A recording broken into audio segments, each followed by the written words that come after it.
it's just Martine, and welcome to week 3 of the Sims Readathon. My last vlog for this is going to be up here. I'm on team newbie, and I only have 3 of the 9 prompts left to complete.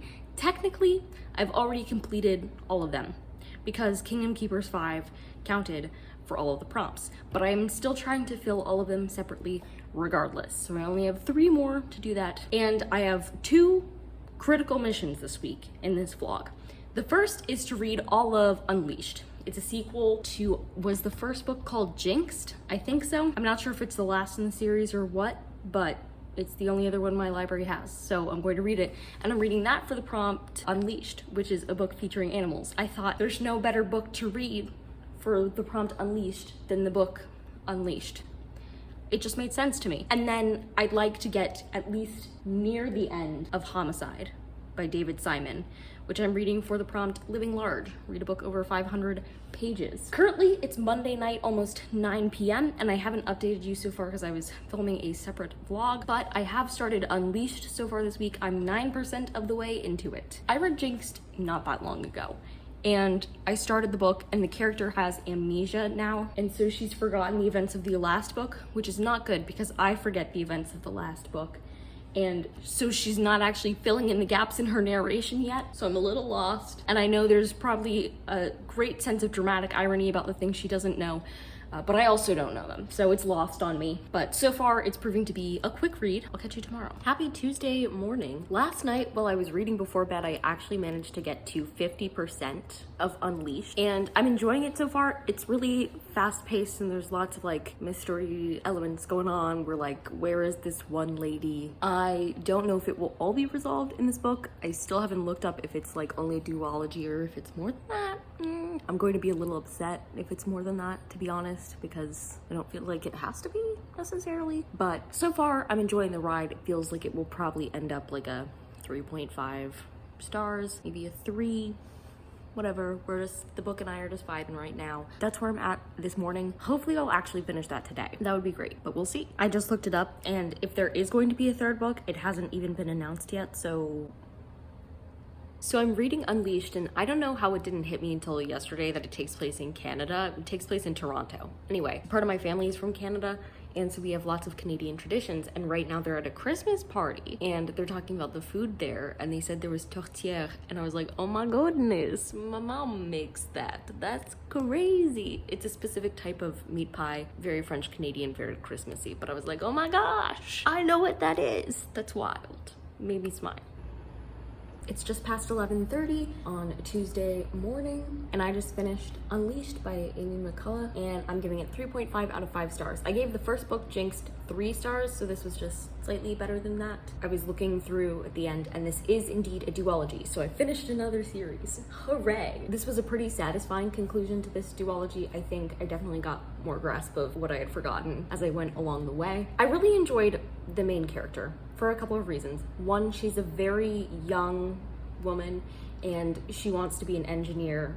Well, in this world, it's more of a companion year, but it's engineering and coding and this mix of all this other stuff, but she's really good at what she does, and the representation of so many women in STEM is awesome, and then also seeing women in STEM in such a positive light. So not only is the main character, Lacey, like a really positive, good character, but there are lots of other side characters who are also young women who are great at what they do. Her friend Zora is a coder, and that's really cool to see. In this book, they basically save the whole world with science and grit, but by science alone, and it's super cool to see. And then the CEO of the company in this, who is not in her right mind for most of this book. She's not like the antagonist. The antagonist is a man, but she is a role model and a great engineer and an innovator and a really cool person as well. So seeing her and the way she also handles the downfall of her company because of this other person is like really cool to see, and I loved that. This is a pretty unique twist, in my opinion, on the like mind control, rise of technology type thing, because in this world they have these Bakus, but they're basically little animals, and they like leash to your brain, and they're your companion and your personal assistant and all those things. And the technology seems really cool, but in this book it's discovered that the antagonist is trying to use this technology to control people's minds in a specific way. And it also had a really interesting discussion about what makes people happy and about ambition, about our dreams that we have for life, and how, yes, it can be devastating when we don't achieve those things, but is it better to have those ambitions and want more in your life and chase after it than to just be like, okay, living like the life that you didn't want? You know what I mean? So lots of interesting conversations about that, which I appreciated. Full use of technology. This, unlike the first, wasn't at the academy setting. In the first one, it like largely takes place at the academy and revolves around these Baku battles and stuff. And this was more like, it was bigger than that. It was all just bigger than that, more company wide and such. So that was an interesting progression in the duology. Glad I gave this a read, and that's one more prompt down for this. So I've only got 2 left to go. It's Sunday. I haven't updated you in days. I was trekking through Homicide, and gosh darn it, I did it. I finished this book. I give it 4.5. I really felt like I couldn't give it 5 stars because at times it was like such a slow read. And on the one hand, I understand why David Simon wrote it how he did, and I thought he wrote it brilliantly. On the other hand, when it comes to something like Homicide, like there's just more of an urgency to it that this book lacked. On the one hand, I totally understand that it points out that working in Homicide can be slow and drudgery. But on the other hand, this was a 600-page book with lots of words on each page. I'm not sure I got the same payout as some other people would. I typically know how cynical police officers are. I haven't worked with homicide detectives before, but every other police officer I've worked with has been incredibly cynical, and I've worked with quite a few. Additionally, like when talking about things like interrogation techniques and levels of evidence and prosecution and stuff like that, there are things that I knew in my classes. So they would take up like pages and pages that would be very beneficial if you didn't know about it, but made it harder to get through if you did. But he did a really, really, really great job of it, and I can understand why this has won so many awards. And it was fascinating that it's a narrative nonfiction piece that spans a whole year in a homicide unit. So it was really well done. There were just particular sections I had more trouble getting through than others. If you're at all interested in the inside look in a police department, specifically in a homicide unit or a detective unit at all, then I would recommend this one. But that was for my living large prompt. Now I only have one more prompt to fill, and I'm just going to combine weeks 3 and 4. So at some point, either today or tomorrow, I'm going to start the 13th tribe, and this will be for the vacation prompt, one that features a trip or a different country. And this one definitely does, because it involves an archaeological dig at Mount Sinai. That's fun. I'm excited to get to this, but that's where I am on this lovely Sunday morning. It's Monday afternoon, and the way the wind is blowing, I think it's time to get some reading done. I did start this yesterday. I got up to page 54, so we made some good progress.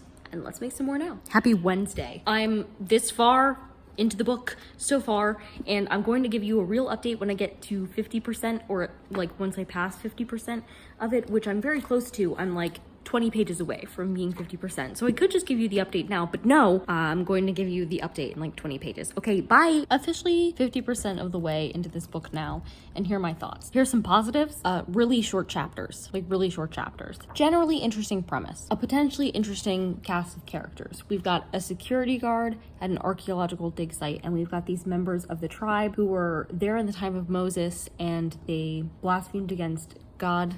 They worshipped idols, and so God like basically struck them down and said like the ultimate punishment is like you're going to be immortal and never see my face. These two groups cross paths because the tribe needs something from the archaeological dig site. The vigilantes are planning this like really big attack. The downsides, there's even a downside to the short chapters. It's switching between perspectives between chapters, so it's a really short chapter, and by the time the chapter is done, you've like not even gotten used to reading from that perspective yet, and suddenly you're in a new perspective. It's very disconcerting. Also, it's very hard to like figure out what's going on when you're switching back and forth between those different perspectives so often. That's a bit unfortunate, especially since it's a really complex story. Like there's a lot happening, so not being able to keep up with it is like very much a detriment to the book. But I'm interested to see where the second half goes. It is the beginning of a series, and this is the only book I have access to from the series, so I hope it ends on like some sort of note that makes it fine.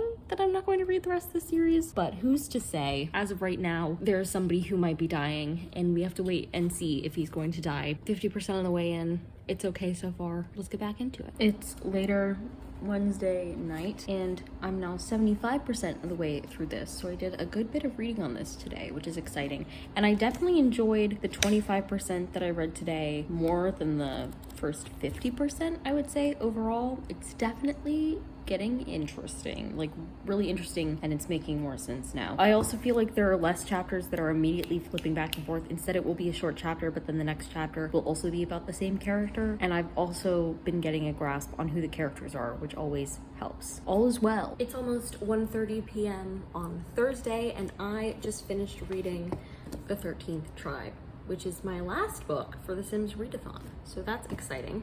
I'm going to end up giving this 3 stars. The beginning really wasn't jiving with me. It was feeling more like a 2.5 to 2 in the first half. The second half was a while where it was like, if it had been like that the whole time, it would have been more of a 4, so we landed in the middle with a 3 star. The conception of this is really, really interesting. I told you a bit about it before, so I don't want to be too redundant, but definitely once the reveals start happening in this and more information gets dumped on us, like it gets more interesting. In the beginning, the author really throws you into this world and doesn't tell you anything. Like if you don't read the back of the book and you don't understand the conception of the book, like you just pick it up blind, you're going to be very, very confused, and not in a good way. I just think it's better to know specific things going in about the people who are part of the tribe and what led them to where they are, and the fact that they're immortal and stuff. There's still plenty of other reveals in the second half of the book that are interesting, that are not spoiled by knowing that information, that are really great, including like the last page of the book. The last page of the book, I was like, what? That was fun. Maybe if I like knew more about the Bible, then I would have seen it coming,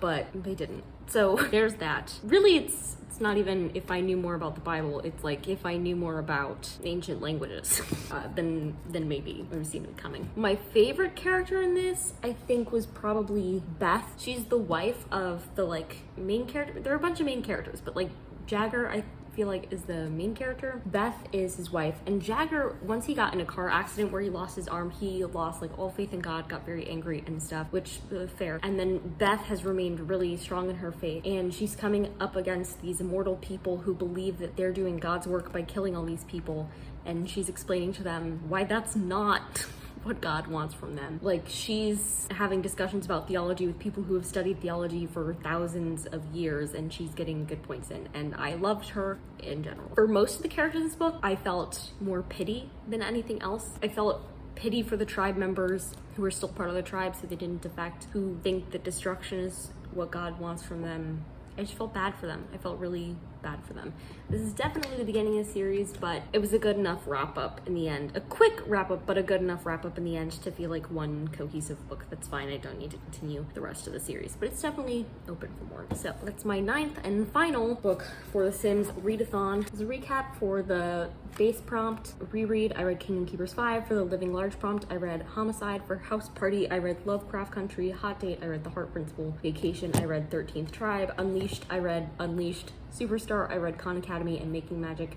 I read Keeper of the Lost City. And then for my team prompt on Team Newbie, for new genre / out of comfort zone, I read The Power of Goals. So this has been the Sims Readathon. If you like this video, go ahead and give it a big thumbs up and comment down below. Did you participate in any readathons in the month of February? And how's your reading going? And subscribe for more reading, writing, and college lifestyle content. And until next time, bye humans, bye!